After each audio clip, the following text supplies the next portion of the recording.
Quels sont les défauts qui s'opposent à cette force? Alors d'abord, vous savez que pour briser une personne qui a la vertu de force, il faut simplement le décourager.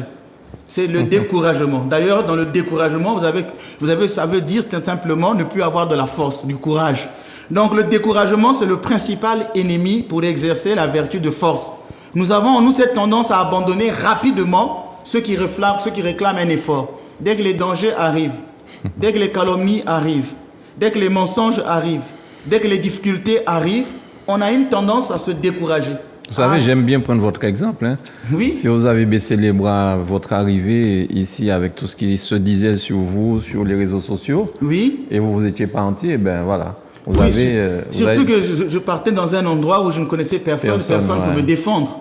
Mais je me suis laissé aller avec la force de l'Esprit Saint. J'ai prié l'Esprit Saint.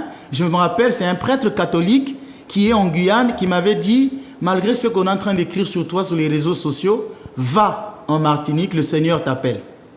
C'est un prêtre catholique qui me l'avait dit. Et cette parole a été encourageante. Donc vous voyez que souvent, Satan, pour essayer de briser l'élan d'une personne, ou même les hommes, vont utiliser le découragement. La force est au contraire cette tension constante qui nous aide à demeurer enthousiastes et énergiques. Il y a aussi la crainte des fatigues et des dangers. Il y a la crainte des critiques ou railleries. Quand on perd la vertu de force, quand on a peur des jugements défavorables, quand on portera sur nous, qu'est-ce qu'on ne va pas penser de moi?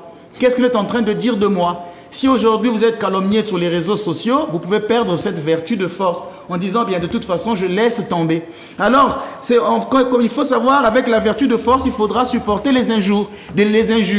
Il faut du courage, il faut de la force pour braver l'opinion publique et suivre ses convictions sans peur comme sans reproche.